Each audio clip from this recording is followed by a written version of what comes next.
Wait a minute. Now you're talking about walking on water. James Worldwide is a Jesus Worldwide.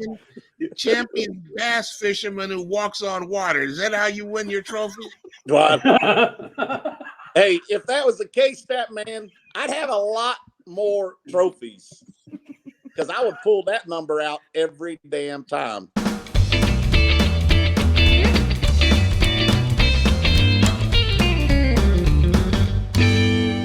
Hey, speaking of James Worldwide, Watson, you've got Statman in Columbus. He's got mid-50s. We've got lower 80s. You've got 70s in Missouri. Of those three different temperatures, give me two answers here.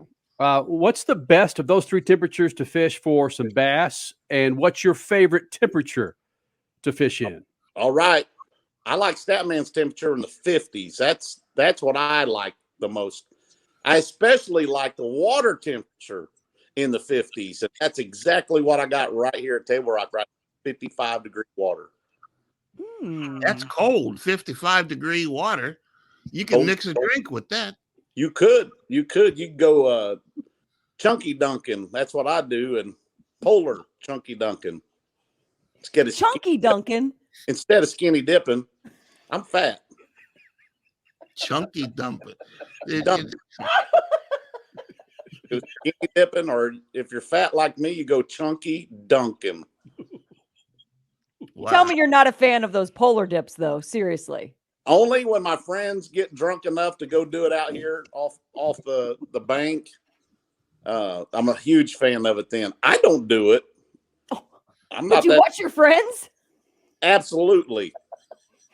Absolutely. I encourage them. Of course, with probably double fisting, right? You'll stand on the waterfront and you'll sit there and go, you go, guys. I got your back. Get it. You guys need to do this. It's refreshing. All right, here's an embarrassing question. James Worldwide Watson.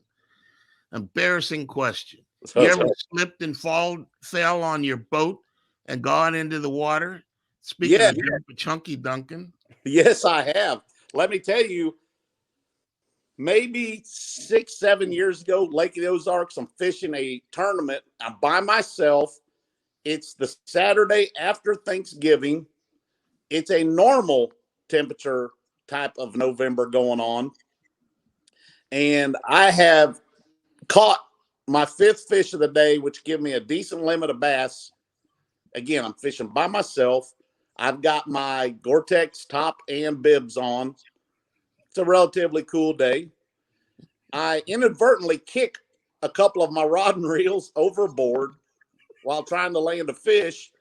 So real quick, like I go down on my knees and I reach out for these rods as the tips are still out of the water. And I go down and I reach real quick and the forward momentum I just slide right in head first. You didn't have the trolling motor on and the boat left you there and went off on its own? No, because you take your foot off the trolling motor unless you hit the constant button, which I don't very often. I was off the trolling motor. Thank goodness my trolling motor was in the water because I'm in 25 foot of water. And if you guys have never been in heavily clothed situations, cold water situations, once you're waterlogged and you're already a chunky dunker like me, and you get waterlogged like I did, you better be able to walk out, which I couldn't because it was 25 feet deep. Wait a minute. Now you're talking about walking on water. James Worldwide. Jesus Worldwide. Champion bass fisherman who walks on water. Is that how you win your trophy? Hey, if that was the case, that man, I'd have a lot more trophies because I would pull that number out every damn time. I'd be like, boys, it's looking rough on me. I got an hour left. I better get to walking on water again. Just walk out there and grab 2 or 3 and throw them in the boat. Huh? Yeah, why not? Miracle. Oh my goodness. Okay, so hold on. I'm a little disappointed though because you just brought up that story and mentioned that you were by yourself. So you're telling us there's no video of that. There is no video of that. I was by myself, and for a moment it was scary but I grabbed the shaft of my trolling motor, and I had to swim my way and pull my boat and hang on to the boat trolling motor at the same time to get on the bank because I was so waterlogged. Had I let go, there's no way I could have swam. I would have sunk to the bottom. I would have drowned. Wait a minute. This is the all-time picture. Now get this, Freak Nation. Get this in your mind. You got a champion bass fisher in the water, grabs hold of the motor, and he's swimming in the water, pulling the motor and the boat to the shore. Yes. And waterlogged. And if he lets go of the thing, he's going down in 25 feet of water. Now, that's better than anything you're going to see on YouTube or family home videos or anything. Wow. Damn, Statman wants me to die. Could have died, Statman. Wait a minute. Not before we get a chance to show you to the Freak Nation and enjoy the championship effort of James Worldwide Watson. Man, I tell you what, walked away narrowly escaping death, as I have many times in my life. Other than wait, we might need to get to those stories, but I just want to let you know, Statman is a TV producer, so actually, or movie and TV, he's producing this as you're speaking. He's about ready to send a script to Will Ferrell so we can do the fishing version of Caddyshack, and this is going to be the opening scene. That would be a blast, actually. Yeah. I would enjoy that, actually, because I've spent all my life acting like I know what the hell I'm talking about. And now we need to put it on the screen. That's right. That's right.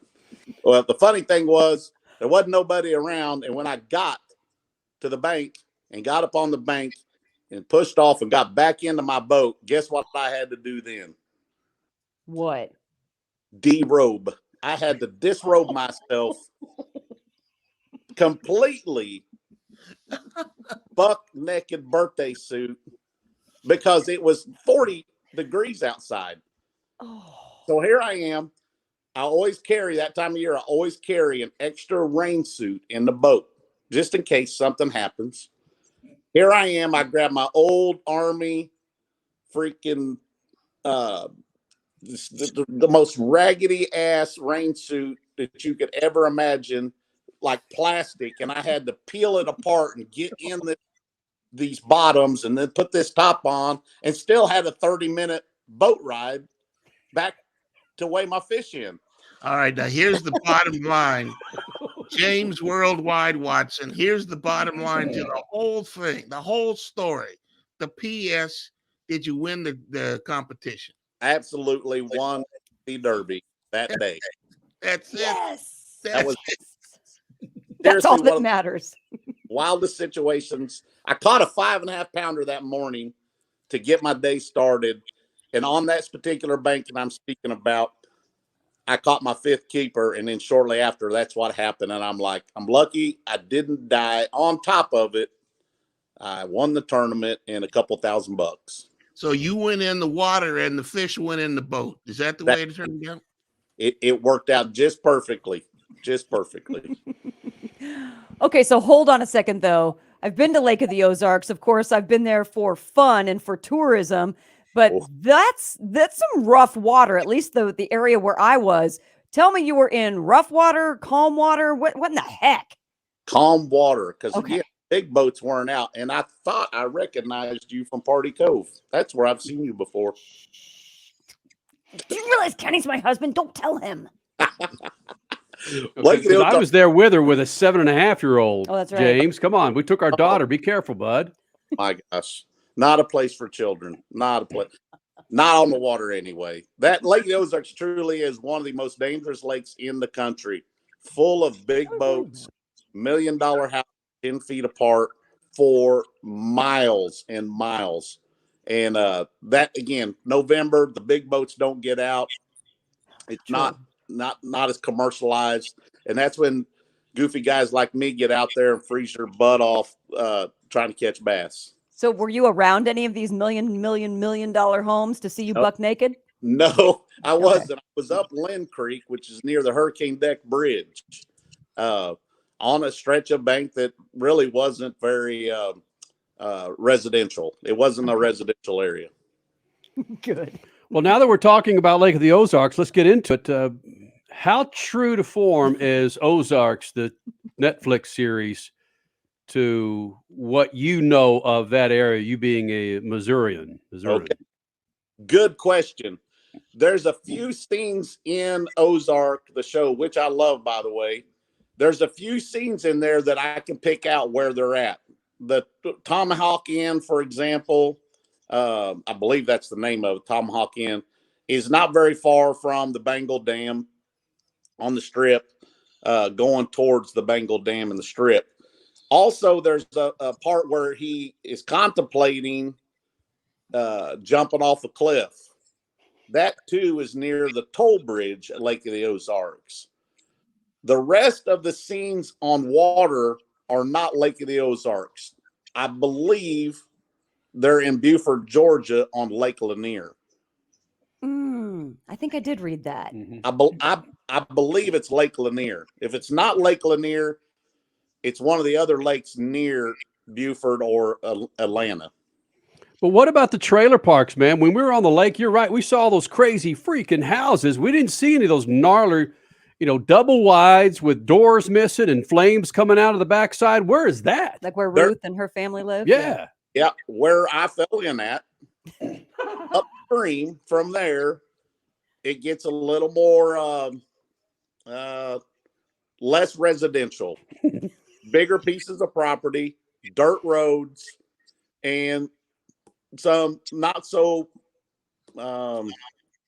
pricey places. We'll put it that way. You're very politically correct in all saying this. I don't know who might be watching this shit. I don't. I watch everything I say nowadays. Everything. It's terrible. Know. You said Summer a while ago. I'm be surprised if this doesn't get canceled immediately once you post it. James, I'm a big rally fan, and in Missouri they have a rally called the 100 Acre Wood, named for Winnie the Pooh, where Winnie the Pooh lives. And they have one stage they used to run there that went by 5 working stills, and they had to go. The rally master had to go on a Saturday and drink hooch with all these guys on these stills. He had to. Yeah, well, yeah. Otherwise, the guys who didn't know who these cars were coming down their road, and they'd start shooting at them on one Saturday night. So you're telling me that that's what you see sometimes when you're out fishing? You see smoke rising through the trees? And I'm not remotely close to ever seeing anything like that. Please tell me where you speak of so I can go party. This is the headquarters of the rally is in Rolla, Missouri. Is that's up by Lake of the Ozarks. Yeah, right, exactly. Yeah. So there's some road. I forget the name of the road, but they had 5 working stills, and they had 80-year-old men married to 19-year-old women. And all sorts of stuff. Wow. So yeah. There is hope for me being a single guy. So you're saying I need to learn how to make my own whiskey. Yep. Get rid of my pavement, get gravel out here, and then I can attract 19-year-old women. Oh, geez. That's what they say. I don't know. When I was 19, I couldn't attract 19-year-old women. So what do I know?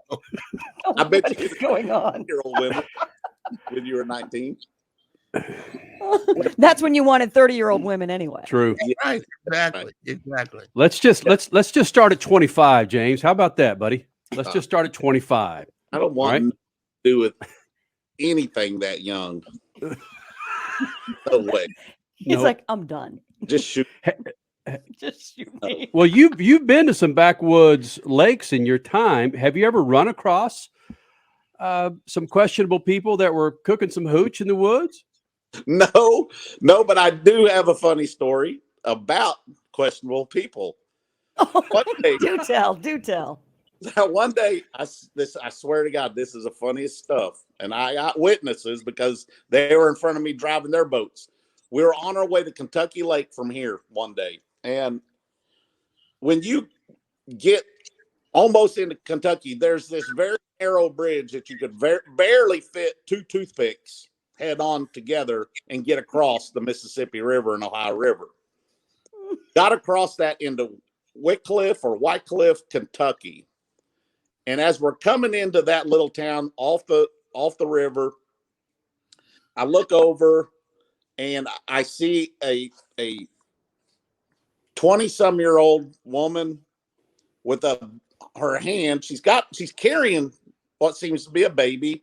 And in her other hand, she's walking along. This is out in their front yard in a not so popular area either. And the baby's in a diaper that's just damn near dragging the ground. The diaper is. I'm pretty sure it's full. And as I'm passing by, she is holding a pet coon in her arms like a baby. Oh, so it's not a human baby. Oh, it's a freaking coon. It's a raccoon baby. I'm like, in a diaper. And I'm like, what in the hell? So 2 miles up the road, my buddies pull in just because we didn't have cell service to confirm that all three of us saw with our own eyes the bullshit we just saw. That's a fact. That's a fact. Oh, He said, wow, road. Wild. That's a fact. Wow. Yeah. Wow. In a raccoon in a diaper. I bet we could try to Google that right now. Yeah. We wouldn't even be able to find it. Yet Yeah. you found it on the side of the road in Kentucky. As a Yeah. girl from Indiana, nothing makes me happier to hear that about a Kentucky person. I'm like, what? Why is this coon?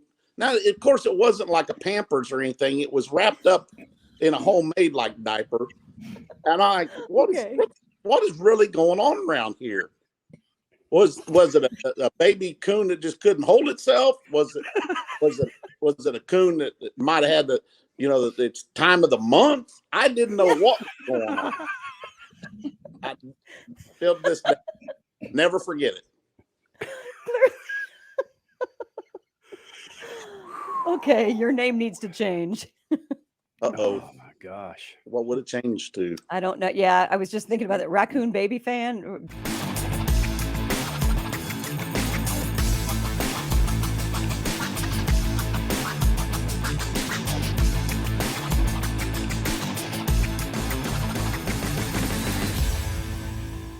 James Worldwide Watson here in the Freak Nation. Have you ever eaten carp? Yes. Ooh. Yes. Yeah. And? My great grandmother could pressure cook carp and put them in jars. Seriously, this is serious. Google it. Pressure cooked them and made them into salmon patties. And it was super good. I was just going to say, was it good?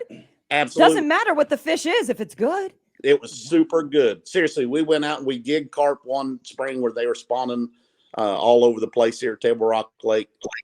We gigged a bunch of them, and that was my great-grandmother. She was 90, I think, passed away in 1993. So this had to be like in the early 80s.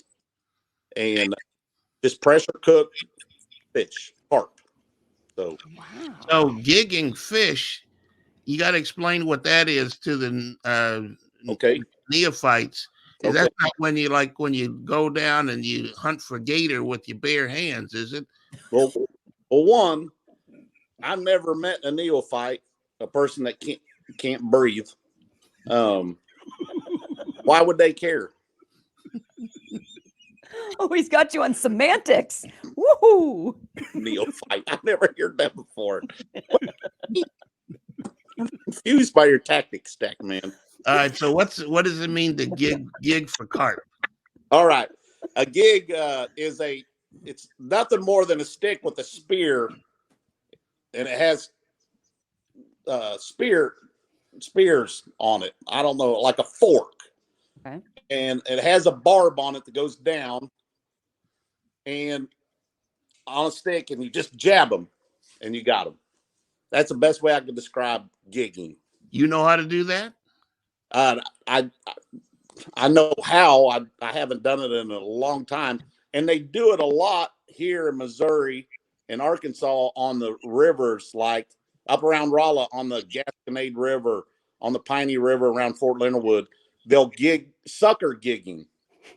So they float the rivers and they put these big lights on their river boats on the fronts, and there you go. There it is.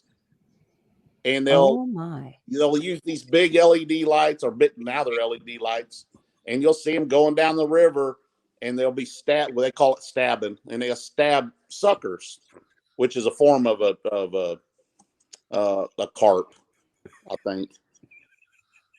So clearly it's best to do that at night, not during the day? Yes, but what we were doing during the day, the carp were up spawning, and they were up super shallow in some flooded flats, and we could walk around and just chase them and stab them. We'll get back to the video interview in just a moment, but with high gas prices holding steady, it might be time for you to check out Lucas Oil Fuel Treatment and Injector Cleaner. It increases power, fuel mileage. It's formulated for both gasoline and diesel engines, carbureted, of course, fuel injected. Are you kidding me? It's like a tune-up in a bottle. Just add it to every fill-up of that snappy car of yours. And of course, it's as simple as...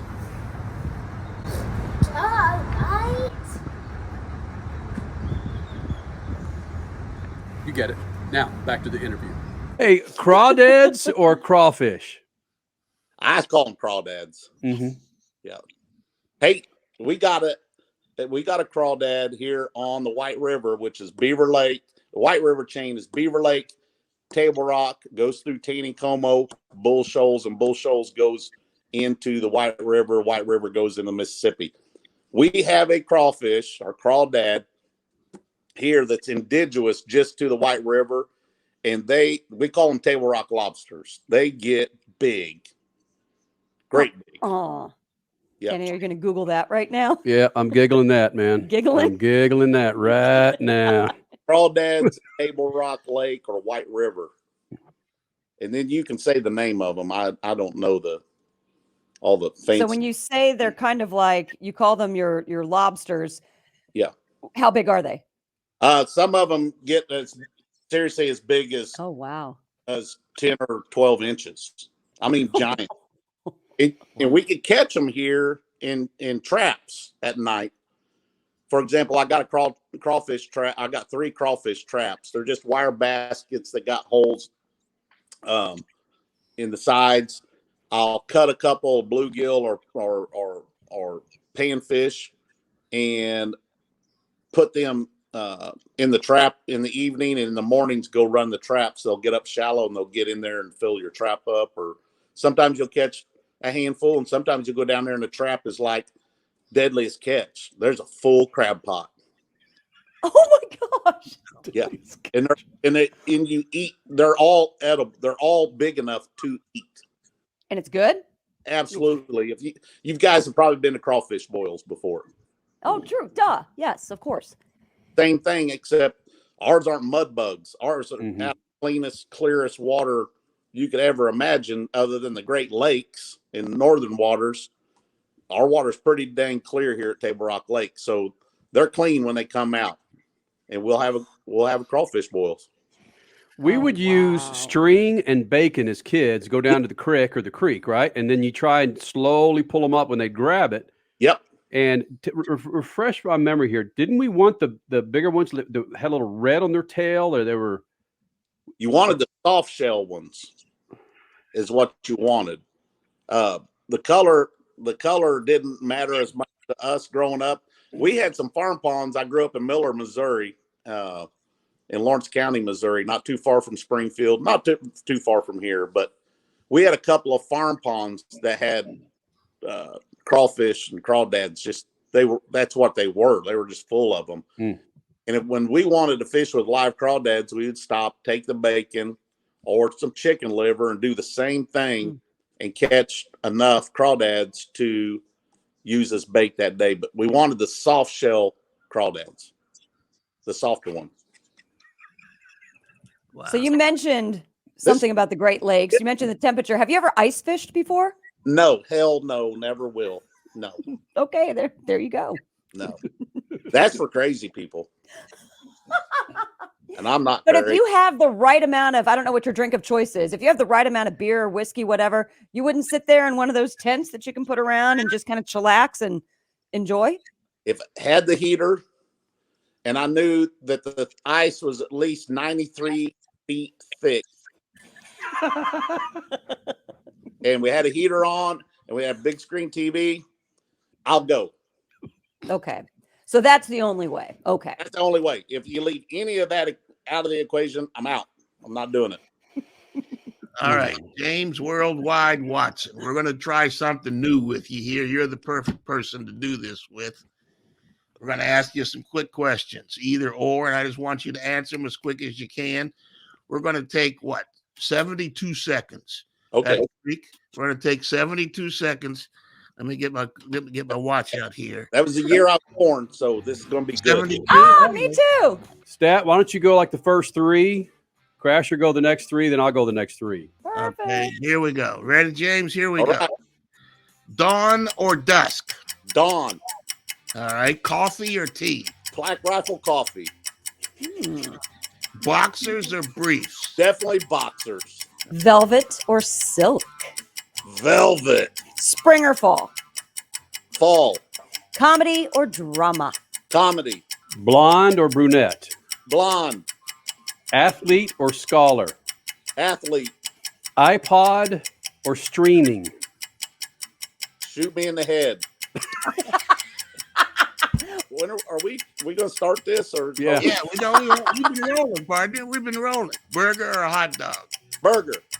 Hip hop or country? Oh, I'm going to go country, All right, there you go. but I do listen to 44 on my Sirius XM radio. Yeah. Boy. There we go. Well, I'm not done yet. Hold on a second, Stat. Edwin Evers or Edwin Evers? Evers, Van Dam or Kelly Jordan? Van Damme. Jimmy Houston or Bill Dance? Definitely. I love them both, but I know Jimmy real super well, Jimmy Houston. So let me tell you something about Jimmy Houston. I got to see him a couple weeks ago. For sure, the man in the fishing business that I follow in his, I want to be just like Jimmy when it comes to the business of bass fishing. Well, then. But Yeah. a kid that the only time I went fishing was on a vacation or somebody, invited me. It wasn't one of my top priorities growing up. But that being said, when you would stumble on TV in between SEC games on CBS, you would see either Bill Dance or Jimmy Houston. I mean, Bill Dance to me is Tennessee football with that damn Tennessee hat. Yep. I met Bill Dance and got his signature, his autograph. I clipped his picture out of the Springfield News Leader newspaper, and my mom took me to Bass Pro to the giant aquarium that's downstairs, and I got to meet Bill Dance in 1982 as a young kid, and he autographed that picture for me. Would Bill Dance be like the Mario Andretti of racing? Yes, I'm going to say that because Mario Andretti's an older name that I've heard a lot in the sports world, and Bill's old too. Well, I'm just we would always refer to the greatest motorsports athlete in the last century, and Mario would be the guy. Who's the greatest fisherman in your eyes to ever grace a lake? Well, I'm going to throw a couple names out there: Bill Dance, Jimmy Houston, Roland Martin, Rick Clunn, Kevin Van Dam, and now Jacob Wheeler. Whoa! But You wouldn't put Hank Parker in there? Hank, yeah, I'd throw Hank Parker in there. He's one of the legends too. Okay, give your top three. Jimmy Houston, Rick Clunn, and Roland. Okay. Ray Scott or Forrest Wood? Come on. Forrest Wood. I knew, great man. Ray Scott's a great person too, but I knew Forrest and everything that Forrest Wood and Nina Wood stood for and still stand for today. Nina, they're great people. Wow. Forrest passed away a couple years ago. If folks look up what you've done in your past lives, one of them, of course, is in the armed forces as a Army sergeant. Is that right? Yes, I was an engineer, heavy equipment engineer and sapper and drill sergeant for 2 years. Was that drill sergeant the real James Worldwide Watson, or did you have to put on a facade to go hard after these young recruits? No, I was the same guy. I messed with them all the time. Like, they didn't know if I was for real. They didn't know if I was joking.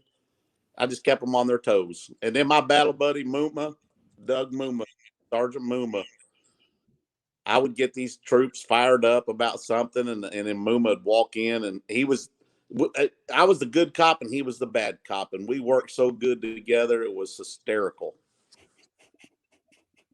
Good time. So drill sergeant, you were the fun drill sergeant. No, well, I wouldn't call it necessarily fun. I would put some scunion on that onion when I had to and roll them left and right.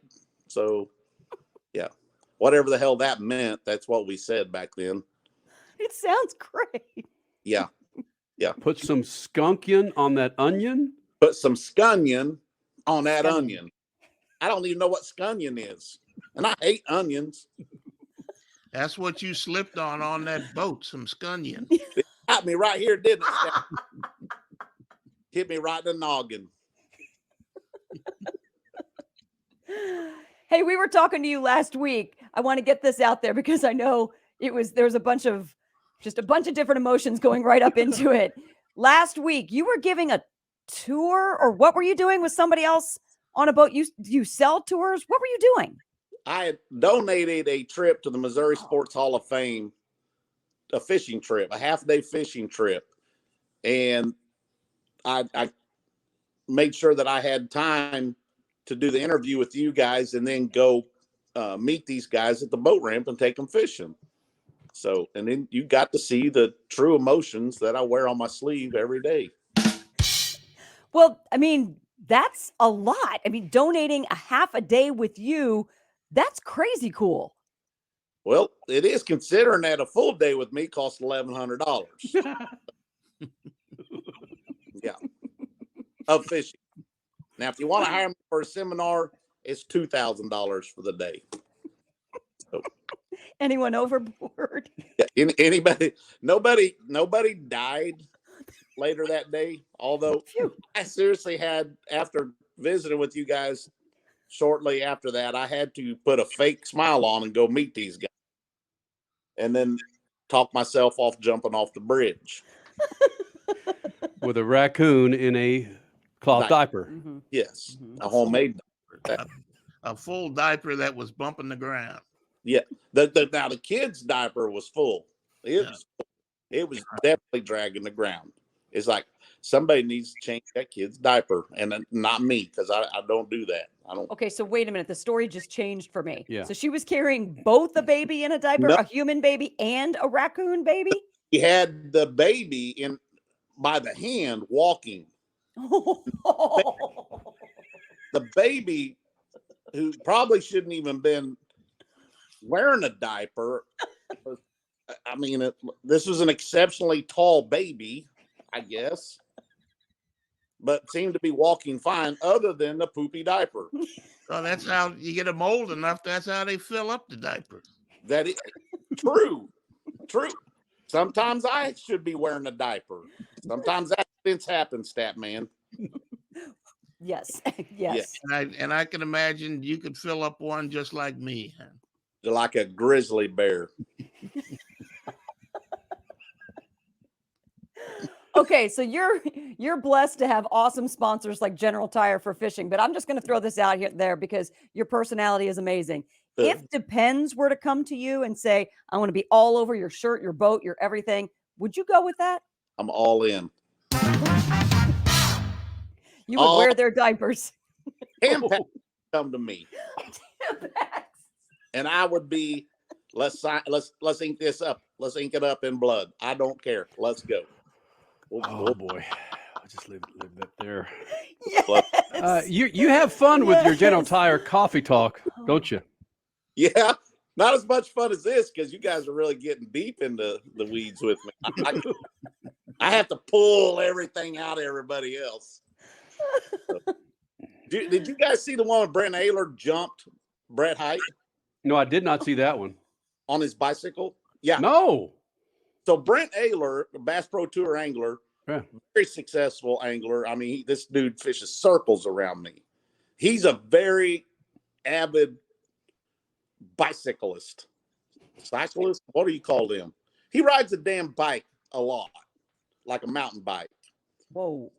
He brought his bike. He takes his bike with him, and he can take the front wheel off it. It's amazing. This bike costs like $2 million, more than my Suburban did, I think. And he carries it everywhere he goes. Well, I got him in a General Tire coffee talk and said, "Got your bike?" And he said, "Yeah, it's in the truck." And I said, "All right, here's what we're going to do. B-Hite, you're going to lay down and suck your gut in. And Ayler, I need you to jump B-Hite, freestyle, bunny hop, do whatever it takes. Can you do it?" He says, "We can try." And I said, "Good, let's try." No. And it happened. One take? He jumped him, bunny hopped him. It was awesome. Got it all on film. It's all on General Tire Coffee Talk. I'm trying to find it as we speak. On the first take. On the first take, yes. You know, the whole time I'm thinking this could be terrible. A terrible way for me to get fired from General Tire, a terrible way from the Bass Pro Tour to not invite me back. But a good way to possibly take two of my competitors out in one shot and be fishing against 38 guys instead of 40. So I had your way of thinking. Yeah. So, it works. Yep. Do you remember what episode it was? It was the very last one. It would be stage 7. All right. And, we were in Detroit. So I got to find this thing. I can't believe that actually happened. Oh yeah. So they put it on the Discovery Channel on the Bass Pro Tour show. Right. And it showed B-Hite, or it showed me rooting them on. And in slow motion, here come Ayler, and his front tire just gets above B-Hite's fat belly. And they said, "Watch more at gtfishing.com. Here we go. This is so exciting. B-Hite, let's go with the victory, yes! Yeah!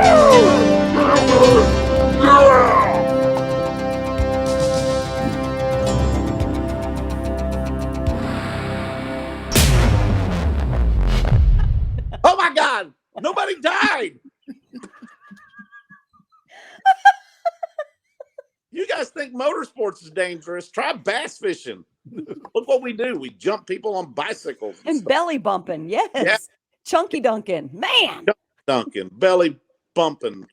That dude right there. Now, he had a bad accident in Dallas a couple of weeks ago at a General Tire Cup event.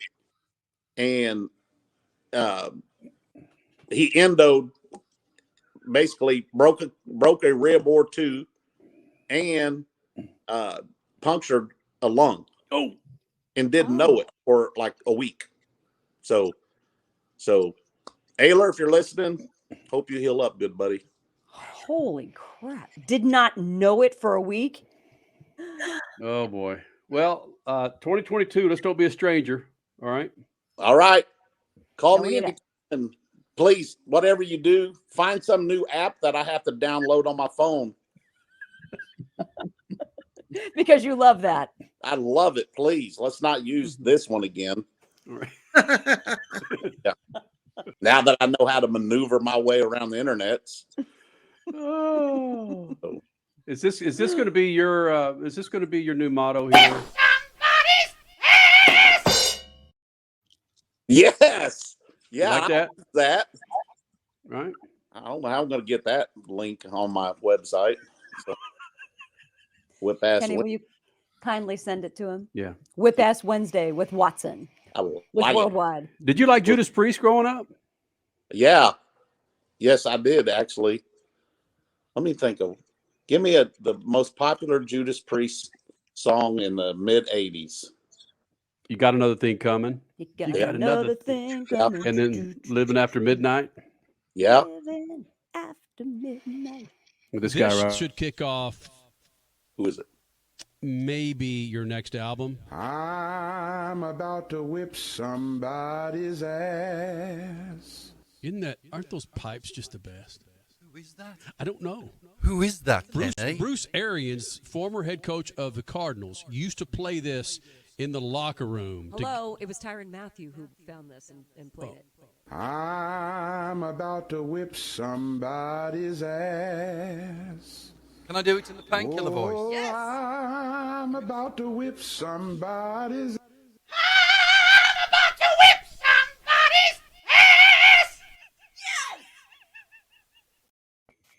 I like that guy. Rob Halford, There you go.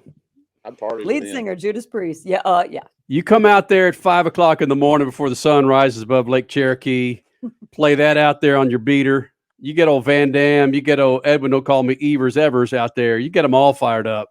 I would. Sometimes I got to get them. Sometimes the looks that those guys give me is James, go back under the rock you called out for. You do not belong here. And then I remind them that, yes, I do belong right here. And then you kick their ass. Then I kick the ass in my mind. Well, that's some high strung trash talking there, buddy. Look, Kevin Van Dam missed the Bassmaster Classic a few years ago for the first time in his career. That year at the Bassmaster Classic, he always showcases his boat and his boat wrap. Well, I strategically placed my autograph on his boat right underneath the head of the trolling motor. When it is stowed away, you can't see it. But when you pull it and throw the trolling motor in the water, right on the top of the gunnel is JMFW Worldwide autograph that he had to stare at all year long. Well, guess what he didn't do that year? Oops. He did not make the Bassmaster Classic. So I jinxed it. That fall, he saw me somewhere. This is before the Bass Pro Tour. He goes like this. Come here, Watson. I was like, oh, boy. He's like, yeah, had to look at your autograph all year long. And I said, man, you had a rough year, dude. Wow. Yeah. It's a great story. It's a great way to end this damn thing. I'm tired of listening. I'm tired of laughing. Well, thanks for having me. Thanks for doing this, man. All right. See you guys.